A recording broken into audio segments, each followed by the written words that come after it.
ទឹកភ្នែកអារម្មណ៍អួលចិត្តស្នេហាមិនដូចជាមិត្ត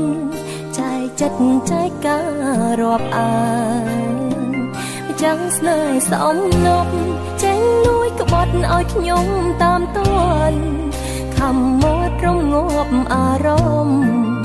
មិនសមបងឲ្យខ្ញុំឃើញក៏ហងខ្លួនឯងថាមិនមែនថ្លៃ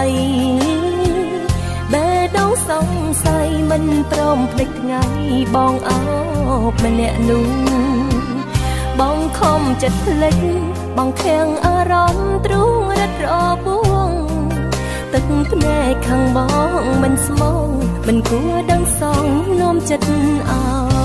យខ្វល់ព្រមឲ្យថ្លៃលា